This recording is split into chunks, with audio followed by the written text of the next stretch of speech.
Mirë sërët në studion tonë. Faleminderit shumë për ftesën. Ka dështuar edhe sot përpjekja 11 me radhë për konstituimin e legislaturës së 9 të Kuvendit Kosovës. Pse nuk ka shumicë parlamentare, derisa vetëvendosje vazhdimisht ka deklaruar se i kanë votat për krijimin e qeverisë. Po besoj që të gjithë ne jemi duke i ndjekur me vëmendje të shtuar këto ngjarje, sidomos ditëve të fundit që kanë të bëjnë me konstituimin e Kuvendit të Republikës së Kosovës, sepse vërtet një situatë e tillë bllokuese është bërë tashmë e mërzitshme edhe për qytetarët e Republikës së Kosovës. Mirë po, është shumë e rëndësishme që paralelisht me këtë të shohim edhe veprimet e të gjithë aktorëve politik, të cilët i kanë ndërmarrë gjatë kësaj periudhe dhe le të themi kështu angazhimin e tyre në raport me dalje nga kjo situatë. Qysh prej fillimit, ne kemi pas një opozitë e cila ka pas një qasje destruktive në raport me konstituimin e Kuvendit të Kosovës, formimin e institucioneve dhe vazhdimin e punës. Unë e kam thënë edhe një herë tjetër, besoj që rezultati i zgjedhjeve, i cili qartazi vetëvendosjen e nxjerr parti fituese, nuk është që ju ka pëlqyer shumë partive të opozitës, edhe qysh prej se jemi kthy në kuvend kam pas një qasje destruktive. Ju e dini, ata filluan fillimisht me refuzimin e votimit të mandateve. Pastaj dolëm nga ajo situatë dhe jemi futur në situatën tjetër në të cilën pavarësisht qëndrimeve dhe komenteve të opozitës, lëvizja vetëvendosje vazhdimisht ka provuar që të gjejë një alternativë dhe të dilet nga kjo situatë. Në vazhdën e kësaj, cilat po i quani alternativa, zonja Fejza? Në vazhdën e kësaj kemi shumë veprime që janë ndërmarrë prej neve. Tazëm ka pas takime konsultative mes partive politike të ftuara nga kryesuesi i Kuvendit, kryetari i lëvizjes, njëkohësisht edhe kryeministri, ka ftuar lider të partive opozitare që të ulemi dhe të bisedojmë, të dalim nga kjo situatë. Madje në shërbim të kësaj, pra një gjetje alternative në mënyrë që të vim deri tek zhbllokimi i Kuvendit, është propozuar që në përputhje edhe me gjykimin e gjykatës kushtetuese të ndrohet mënyra e votimit në Kuvendin e Kosovës, dhe së fundmi e kemi edhe letrën të cilën kryetari i lëvizjes i ka dërguar kryetarit të LDK-s. Alternativa e parë, takimet konsultative të kryesuesit të seancës me partitë ose grupet parlamentare në Kuvendin e Kosovës, secili grup parlamentar pas secilit dështim për konstituimin e Kuvendit është deklaruar se zonja Albulina Agjiu nuk është kandidate e pranueshme që ta ketë votën e tyre. Pse është ky insistim nëse edhe vetëvendosje ka interes që të ecet përpara me konstituimin e Kuvendit dhe pastaj edhe me krijimin e qeverisë? Ka një frym të qartë kushtetuese, madje është jo vetëm frym, është edhe normative kjo. Subjektit të parë i takon që të propozoj emrin e kryetarit të Kuvendit të Kosovës. Dhe unë e kam thënë edhe më herët, çështja këtu nuk është tek emri, çështja është tek e drejta. Nëse ne fillojmë që të ndërtojmë një logjik të tillë, në kuadër të cilës ne përzihemi në kompetencat e brendshme të subjekteve politike, deri ku mund të vazhdojë një logjik e tillë? Sepse kjo mund të fillojë me emrin e kryetarit, të vazhdojë me nënkryetaret, të vazhdojë me kryetarët e komisioneve, e deri te listat zgjedhore. Deri sa ti themi ne një parti e ky ose ky kandidat nuk mund të jetë në listën tënde zgjedhore. Pra, obligimet tona si parti janë të sakta. Megjithatë, kryetari i Kuvendit përfaqëson legjislativin e Kosovës. Nuk e ka rolin e njëjtë me nënkryetaret e Kuvendit. Nënkryetaret janë përfaqësues të grupeve parlamentare në kryesi të Kuvendit, por kryetari është përfaqësues i gjitha grupeve parlamentare. Kryesia e Kuvendit është një mekanizëm i tërë. Prandaj edhe vetëvendosja ka nënkryetar në kryesi. Nuk e ka vetëm kryetarin, sepse ai është nënkupton si kryetar, kryeparlamentari, legislativ. Por kryesia e Kuvendit është një mekanizëm, nuk janë disa mekanizma, është një mekanizëm. Ne kemi thënë edhe si zgjidhje për të dalë nga kjo situatë, le të ulemi edhe ta bëjmë një pako. Unë jam e bindur që edhe nga propozimet e tyre mund të ketë që neve nuk na pëlqejnë. Por ama ju takon subjekteve politike që ta bëjmë propozimin për nënkryetaret, sepse nënkryetaret i përfaqësojnë grupet parlamentare në kryesi, ndërkaq kryetari i Kuvendit është kreu i legjislativit të Kosovës. I cili i takon partisë fituese, shprehmesh. Sigurisht. Pra lëvizjes vetëvendosje, dhe lëvizja vetëvendosje e ka dhënë propozimin e saj. Po, por kjo nuk nënkupton sepse gjykimi i gjykatës kushtetuese nuk e thot askund që grupet tjera parlamentare janë të detyruar ta votojnë propozimin e partisë së parë, të cilës i takon thotë janë të detyruar të marrin pjesë në votim. Por e votimi edhe kundër është votim. Edhe dy forma tjera janë votim. Absolutisht, janë të obliguar të marrin pjesë në votim, edhe ne kemi thënë që ajo me çka jemi ballafaquar në fakt këtë ditë, edhe si qëndrimet të opozitës në raport me emrin Albulena Agjiut, nuk është që kanë qenë argumente, në fakt më shumë kanë qenë ofendime dhe përshtypje subjektive të tyre mbi rolin të cilin e ka pas Albulena Agjiu në kuvendin e Kosovës. Duhet ketë parasysh edhe një gjë, që Albulena Agjiu, gjatë gjithë angazhimit të saj politik, ajo ka qenë deputete e opozitës edhe ka qenë ministre. Nuk është se ka pas ndonjëherë ndonjë rol unifikus në kuadër të cilit është dashur të ulet të unifikojë spektrin politik. Pra, fakti që ata janë në gjendje që të paragjykojnë mbi punën e Albulena Agjiut, mendoj që ma shumë është në sensin asaj që thash, pra një ofendime dhe ma shumë një farë elementi tjetër i cili po ju shërben si justifikim për të mos dalë nga situata, sepse unë vërtet besoj që qëllimi dhe edhe le të themi kështu angazhimi tyre është për me bloku deri tani fatkeqësisht. Pra ndaj edhe ne kemi marrë të njëjtën gjë po e thot opozita, që qëllimi i vetëvendosjes që po këmbgul në emrin Albulena Agjiut është pikërisht procesi mbajtja e procesit në këtë status quo, për shkak se mungojnë votat për krimin e qeverisë. Po ne po ju theme, në këtë situatë jemi të paafatizuar. Votojeni ju kryetaren e kuvendit dhe i kemi 15 ditë për ta bërë qeverinë, e pastaj e shohim a i kemi as i kemi votat. Por në këtë kuadër, nëse nuk janë votat për zgjedhjen e kryetarit kuvendit, pse mendoni se janë votat për qeverinë? Nëse ata janë qeverinë? të bindur që ne nuk i kemi votat, kjo në fakt do t'ju ndihmonte atyre, sepse jemi në një afat 15 ditësh pastaj. Por unë besoj që nuk është fare qëllimi aty. Pra, qëllimi është një farë bllokimi i cili, thënë të drejtën, për mua është absurd. Qush ka qenë edhe në fillim çështja e mandateve, edhe kjo situatë vazhdon të mbetet absurde, sidomos me alternativa të cilat ne i kemi vendosur në dispozicion, pra të ulemi, të flasim përfaqësuesit e partive politike, kryetari i lëvizjes ka ftuar në takim edhe përfaqësuesit e partive politike, sot kemi dërguar edhe një letër pas qëndrimeve të deputetëve të LDK-s se pa marrëveshje politike është e pamundur që të vazhdohet tutje me procesin. Të dalim pak më vonë tek Po, letra. është në vazhdën e veprimeve të cilat i kemi ndërmarrë ne për ta zhbllokuar situatën edhe për dalë prej situatës. Sepse duhet ndalim edhe pak tek seancat konstituive të cilat po dështojnë që 11 herë tentativa e 12 është mërkurën në orën 10. Ajo që opozita po thot, sepse tash e kemi mësuar përmendsh një farë forme dhe qëndrimin e opozitës edhe të partisë që deri tani ka qenë pushtet, është emri i zonjës Albulena Agjiu.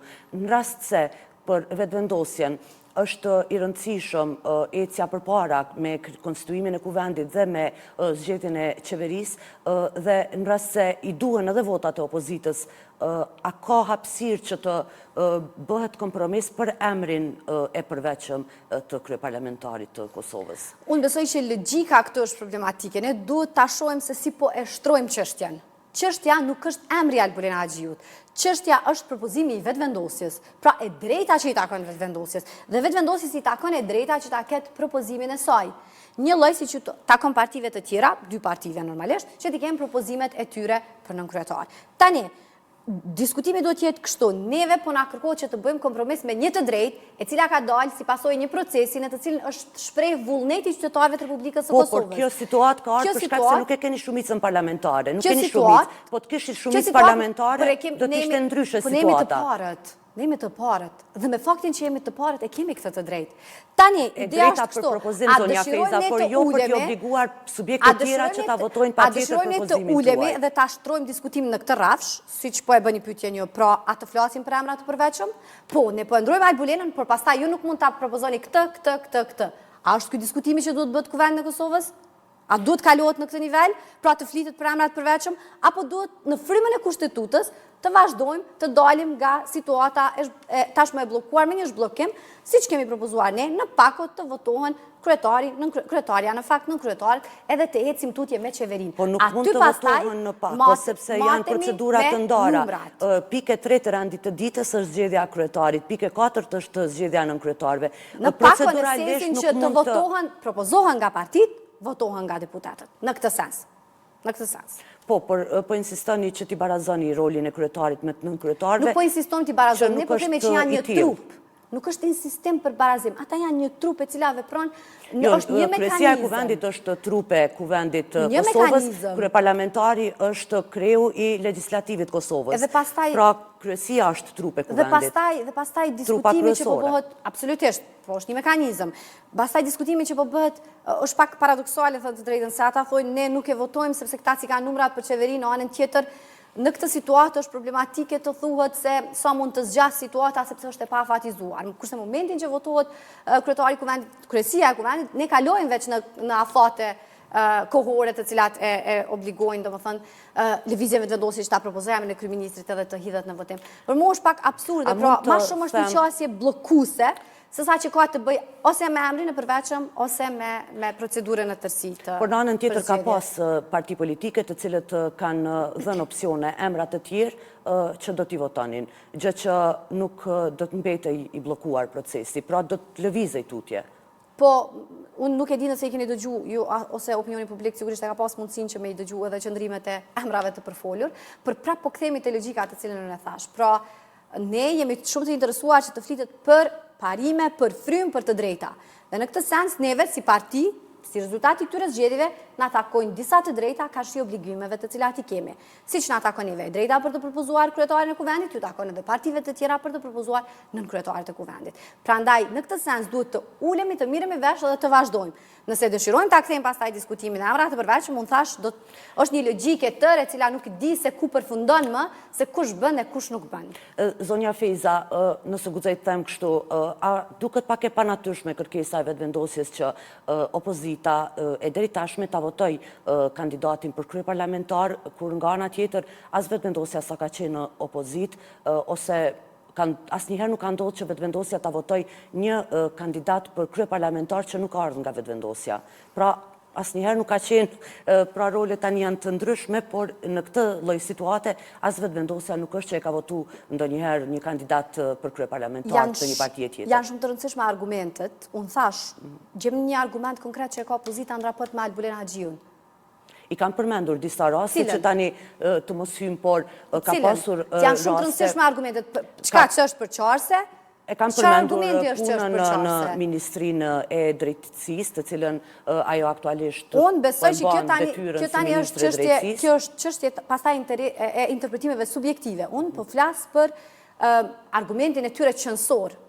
Zonja Haxhiu s'ka pas ndonjëherë ndaj rol në Kuvendin e Kosovës që i ka kërkuar që të jetë figurë unifikuese. Dhe është paragjykim të thuhet që ajo do të, madje edhe ajo vetë është deklaruar se është paragjykim të thuhet as kandidatët e kaluar për kryetar të kuvendit nuk është që kanë pasur, po secili prej emrave të tyre nuk është se kanë pasur role unifikuese, sepse nëse i referoni rolit unifikues i takon presidentit, asnjë prej tyre nuk është që ka qenë. Nuk është kjo, jemi të qartë, nuk është kjo kërkesa jonë, as nuk është argumentimi jonë, as nuk është linja jonë logjike. Unë po flasë që po thojnë ata. Nuk kemi të e thonë ne këtë. Ne jemi duke thënë, po, e vërteta është që gjatë legjislaturës së kaluar, kur lëvizja vetëvendosje e ka drejtu Kuvendin e Republikës së Kosovës, kryetari pra ka qenë nga radhët tona, puna legislativit e Kuvendit të Kosovës, e kryetarit më saktë, Zotit Konjufsa, ka qenë shumë e balancuar në sensin e fjalës, përgjegjësive, të cilat i kemi pasi deputet të Kuvendit të Kosovës, dhe unë besoj që por as Glauku nuk ka qenë domethënë një figurë që është votuar nga opozita, por kjo nuk do të thotë që Albulena nuk do ta bënte të njëjtën. Pra, është thjesht paragjykim edhe unë pra po them për mua është pak e paqen, jo pak, po është e paqen të flitet për një situatë kështu hipotetike se zonja Haxhiu s'ka qenë më herët unifikuese dhe argumenti jonë pse nuk e votojmë është ky. Sepse ata nuk po thojnë nuk e votojmë një kandidat të vetëvendosjes, gjë që unë besoj që në fakt është ashtu. Por po thoj nuk e votojmë Albulena Haxhiun. Mirë, zonja Feza, që të kalojmë në një proces tjetër, pastaj sepse ky proces ka nisur që disa jave dhe ende është duke vazhduar përpjekjet po vazhdojnë për konstituim të kuvendit. Ndërkohë, ka ndodhur disa ftesa të liderit të vetëvendosjes drejtuar liderit të Lidhjes Demokratike të Kosovës, Lumir Abdigjiku, ka qenë një ftesë për takim edhe me kreun e Partisë Demokratike të Kosovës, Memli Krasniqi. Keni marrë refuzim nga të dyja partitë politike, në fakt i kanë përsëritur qëndrimet e tyre të cilat i kanë pasur prej kohësh, se nuk kanë hapësirë bashkëpunimi me lëvizjen vetëvendosje.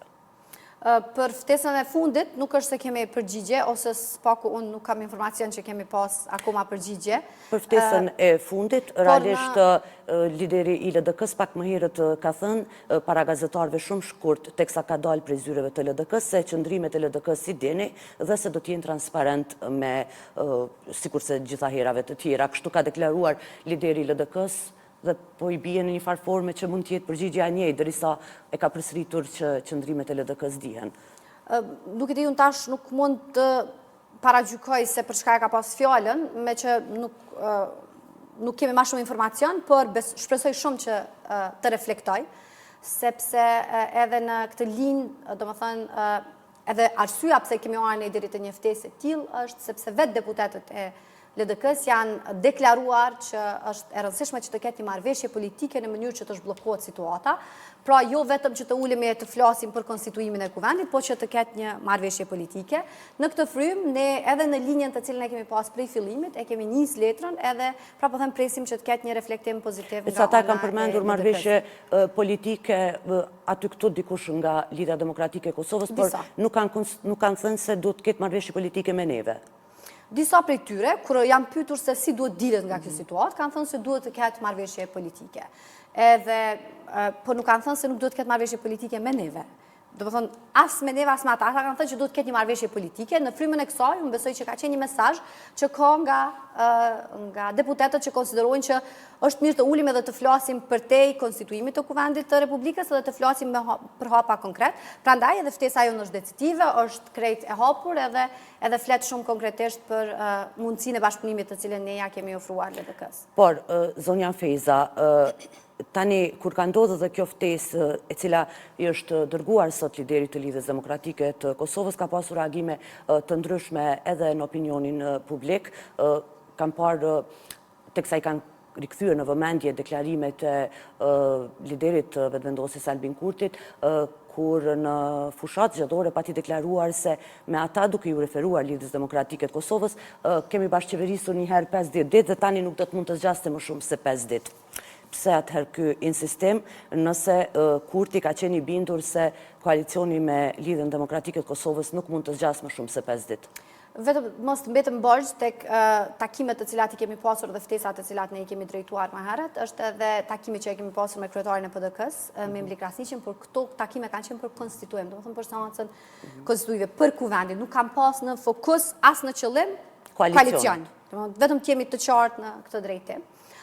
Kurse ju e keni parë që në letrën të cilën i ka dërguar kryetari të LDK-s, ai e precizon edhe vetë që në kohën kur kam bashkëpunuar me kryetarin e LDK-s Abdi Gjikun, nuk është se kam pas ndonjë le të themi kështu relacion jo të mirë ose ndonjë problem direkt, dihet se çu ka shku koalicioni që e kemi pasur me LDK-n dhe cila është arsyeja pse një koalicion i tillë është prish. Unë besoj që në frymën e konstruktivitetit edhe bashkëpunimit si një subjekti më i madh qeverisës, ne si subjekti më i madh parlamentar, ne kemi shprehur edhe një herë gatishmërinë tonë që të ulemi të flasim për interesin e vendit, të flasim për konkretisht një zgjidhje në mënyrë që të dalim nga kjo situatë bllokuese. Pra unë konsideroj që kjo është një sjellje shumë e përgjegjshme nga ana e lëvizjes vetëvendosje dhe edhe një herë e dëshmon atë që na e kemi thënë prej ditës së parë, pra që ne nuk kemi të interesuar ta mbajmë të bllokuar as kuvendin, por as institucionet e tjera.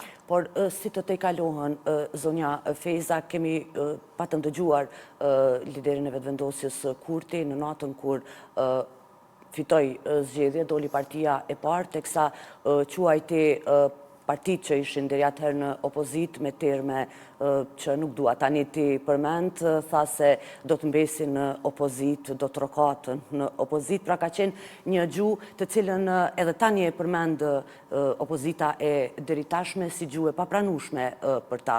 Si të bashkëpunohet tani tutje, duke e pasur parasysh diskursin që është përdorur nga partia që tani fton për koalicion. Po diskursi që është përdorur karshineve në kuvendin e Republikës së Kosovës ne jemi sharë me non. Po ju po e ftoni Lidhjen Demokratike në koalicion, jo partitë e opozitës. E ka pas vazhdimisht komente, ofendime, sharje, nga më të ndryshme drejtu neve si mazhorancë e deputetëve më konkretisht. Unë besoj që është shumë e rëndësishme të dihet një gjë, ka shumë çështje të rëndësishme. Ne jemi në një situatë shumë të rëndësishme për vendin, edhe duke parë nga, pra po them, një frymë konstruktive, unë mendoj që shumë është më rëndësishme të ulemi edhe të diskutojmë, se sa të mbetemi peng i justifikimeve të cilat edhe një komenti më konkretisht që nuk ka qenë sepse po tentohet të unifikohet, ai ka qenë koment konkret për një qëndrim konkret dhe për një situatë konkrete. Por, pra po them unë, nëse flasim për gjuhë, atëre ka pas gjuhë nga nuk është se ne jemi prikti, le të themi kështu, e kemi pas atë rolin kyç në raport me çfarë gjuhë është përdorur, gjuha ka qenë edhe nga pala tjetër, por jemi në një situatë të rëndësishme për vendin, është e rëndësishme të ulim dhe të diskutojmë. Nga secila palë, zonja Fejza? Siç është fryma e letrës, siç është edhe qëndrimi jonë. Nga secila palë, pra, nëse e sheh që nuk i ke votat e mjaftueshme për të ecur përpara, qoftë tani vetëvendosja ose antar në një parti tjetër politike, pavarësisht se cila ndodhet në situatën e njëjtë, a duhet me kaq lehtësi të relativizohen gjitha ato që ka ndodhë, gjitha etiketimet që janë bërë njëri tjetrit, vetëm pse kjo quhet politik? Apo duhet të ketë edhe ndoshta një moral politik të paktën? Absolutisht, edhe unë besoj fuqishëm që qytetarët e Republikës së Kosovës janë të vëmendshëm në raport me të gjitha veprimet, vendimet, sjelljet, gjuhën të cilën ne e përdorim në jetën tonë politike e publike. Unë besoj që është tepër e rëndësishme, madje ka qenë ndoshta shumë e rëndësishme, sidomos që në këto zgjedhje është duk shumë qartë që ka pas diskutime jashtëzakonisht shumë përmbajtësore në sensin e asaj se çka janë programet, çka janë planet, si duhet vazhdohet të ecë tutje, dhe në fakt komentet tona në raport me opozitën kanë qenë në këtë sens lidhur me premtimet të cilat ata i kanë pasur që vërtet janë të palogjikshme. Janë shumë të palogjikshme. Nëse nuk gjendet zgjedhje, zonja Fejza, cila është rruga tutje? A presni të shkohet në zgjedhje të reja, apo si do të dilet nga kjo situatë, sepse nuk mund të mbetet përgjithmonë e bllokuar një status quo e tillë ose një situatë e tillë, patjetër se dikur do të lëvizet përpara. Ne prej fillimit jemi duke u angazhuar që të dalim nga kjo situatë me veprime konkrete, mirë po ne kemi thënë në qoftë se nuk ka gatishmëri, normalisht që opsioni i fundit janë zgjedhjet. Për neve nuk janë opsioni i parë, por nëse shihet që nuk ka gatishmëri të dilet nga kjo situatë, sigurisht që ne jemi të gatshëm edhe të shkojmë në zgjedhje, nuk e kemi thënë ndonjëherë që refuzojmë këtë, mirë po aktualisht konsiderojmë që ka mundësi të dilet nga kjo situatë dhe ka mundësi që të bëhet një zgjidhje në situatën në të cilën gjendemi. Vetëm shpresojmë që opozita të reflektojë edhe të dalim nga situata në cilën. Një fjali që ishte këtu në letrën të cilën ja ka dërguar sot Kurti Abdigjikut, në mes të tjera thuhet se edhe mund të shkojmë në zgjedhje të reja ku pak çka mund të ndryshoj për LDK-n dhe mandej sërish do të na duhet të ulemi bashkë për koalicion LVV-LDK. Pse ta bëjmë atëherë më vonë kur mund ta bëjmë tash? Pse edhe një palë zgjedhje për koalicionin e njëjtë? Pra nuk e ka besimin lëvizja vetëvendosje më se do të mund t'i marrë 500.000 vota dhe do të mund të dalë me rezultat më të mirë se që ka dalë në zgjedhjet që i lanë pas? Unë besoj që është shumë... Derisa është e prirë në ftesë, decidivisht se rezultati pak do të ndryshoj dhe prap do të detyrohemi të bëjmë koalicion të njëjtë. Unë ndaj që është shumë e rëndësishme të shihet konstruktivitetit të cilën ne e kemi përçuar nëpërmjet kësaj letre, pra ne e kemi shpreh një gatishmëri që të diskutojmë, të ulemi, të flasim përtej të gjitha ngjarjeve të cilat kanë ndodhur, sepse prapë po them, ndodhemi në një moment shumë të rëndësishëm për vendin dhe për neve është jetike që të dalim nga kjo bllokadë e cila thënë të drejtën, pra po them është bërë e mërzitshme edhe për qytetarët, edhe normalisht edhe për neve, si deputet të Kuvendit të Republikës, ne ndijmë përgjegjësinë kur shkojmë aty, pavarësisht që ne po jemi aty, po e kryejmë detyrën tonë, është shumë e rëndësishme që të ketë një konsenzus edhe të dalim nga kjo situatë. Letra si e tërë e përçon këtë frymë, pra të bashkëpunimit dhe të konstruktivitetit, edhe unë pres shumë që LDK-ja të reflektoj edhe të ketë një le të themi kështu gatishmëri bashkëpunimi, pastaj për hapa të tjerë normalisht ulet me dhe bisedojmë konkretisht tutje. Pra, kretë çka ka mbetur nga ana juaj, nëse mund të them kështu, është situata që po e presni lidhjen demokratike të Kosovës të thotë po dhe të ecë tutje. Në këtë situatë, në momentin në të cilën gjendemi, ne jemi në pritje të përgjigjes. Normalisht, kjo pastaj e dikton edhe veprimet edhe vendimet të cilat ne do t'i marrim tutje gjatë jetëve në vazhdim. Arjeta Fejza, të falenderoj që ke qenë sot me ne. Faleminderit shumë për ftesën.